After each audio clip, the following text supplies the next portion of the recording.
$37,000. That's the loan. But if you make only the minimum payment on the standard plan, you will actually hand the government or your lender somewhere between $51,000 and $61,000 before it's gone. Not a typo. That's $14,000 to $24,000 in pure interest, sitting quietly on top of a number you already thought was scary enough. And here's the thing, $37,000 isn't some extreme outlier. It's almost exactly the national average for a bachelor's degree borrower in this country. So if that number made your stomach drop a little, you are not alone, and more importantly, you're not stuck. Because once you actually run the arithmetic, real numbers, real interest rates, real months, this loan stops being a scary abstract monster and turns into something you can outmath. Let's do exactly that. Start with the standard federal repayment plan, the one almost everyone gets defaulted into the moment they leave school. 10 years, 120 payments, a fairly typical federal undergraduate rate of 6.8%. Run that through the loan formula, and your monthly payment comes out to about $426. Multiply that by 120 months, and total repayment lands around $51,100. Subtract your original $37,000, and interest alone cost you just over $14,000. That's the price of a decent used car paid entirely in interest for the privilege of stretching payments over a decade. But here's where it gets more interesting. That $14,000 number is actually the good outcome, because not all student debt is created equal, and the interest rate you're assigned changes this math dramatically. Let's run the same $37,000 through a private loan instead, the kind a lot of students take out to cover the gap federal aid doesn't reach. Private undergrad rates have commonly floated around 10 to 12%. Plug in 11%, same 10-year term, and your monthly payment jumps to about $510. Total repayment, roughly $61,200. Interest paid, just over $24,000. Almost double the interest of the federal version, on the exact same starting balance. Same $37,000 borrowed. Almost $10,000 difference in the final bill, purely because of which type of loan it was and what interest rate got stamped on it.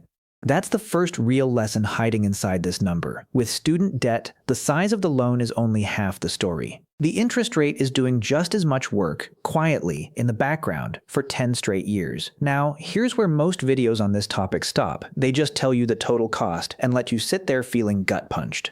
We're not doing that, because the next part of the math is actually the empowering part. What happens if you pay just $100 extra every month? Not a heroic sacrifice, not a second job. Just $100, roughly what a lot of people spend on subscriptions and delivery fees they've forgotten they even have. On that original federal loan, bumping your payment from $426 to $526 a month changes the entire trajectory.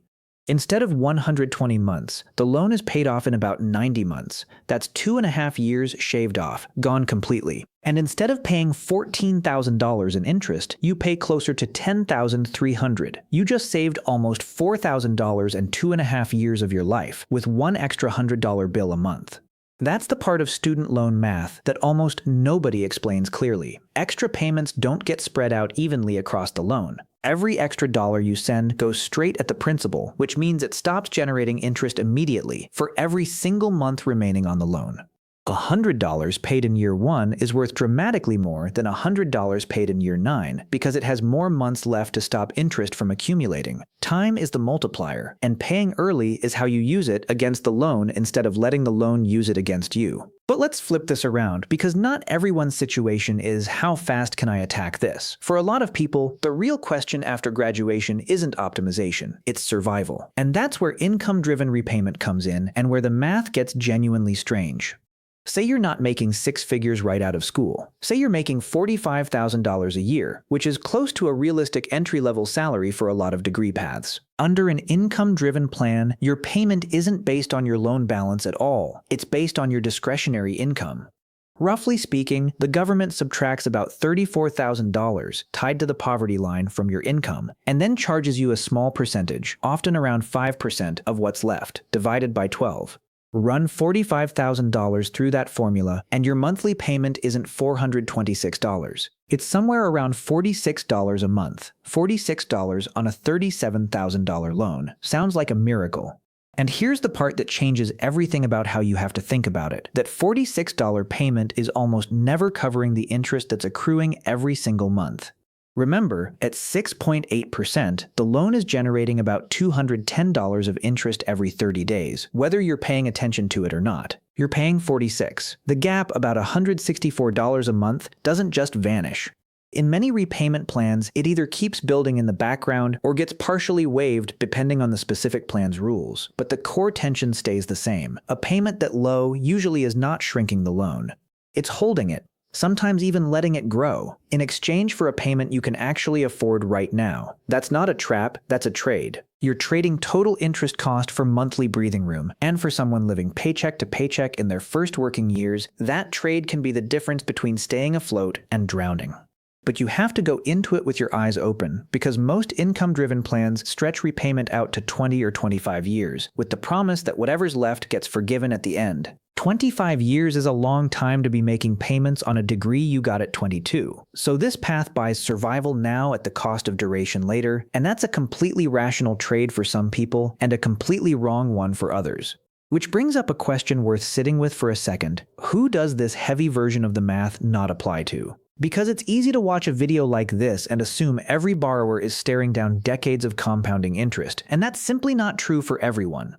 If you had subsidized federal loans, the government was covering your interest while you were in school and during your 6-month grace period, so your balance the day you started repayment was closer to your actual $37,000, not inflated by months of silent accrual. If you work for a nonprofit or the government and you're on public service loan forgiveness, 10 years of qualifying payments can wipe out the remaining balance entirely, tax-free, meaning the total cost math we just walked through doesn't apply to you at all because you're not paying it off. You're paying toward forgiveness. And if your employer offers student loan repayment assistance, plenty of companies now offer up to $5,250 a year tax-free toward your loans. That's essentially free money cutting years off your timeline without you lifting a finger.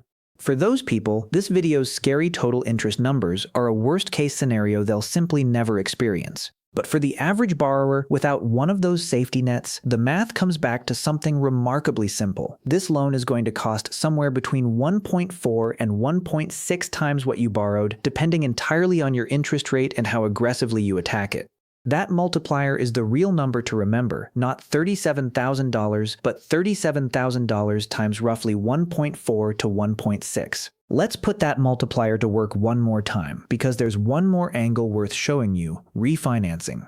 Say 3 years into your 10-year federal loan at 6.8%, your credit and income have improved enough that a lender offers to refinance your remaining balance at 4.5% instead.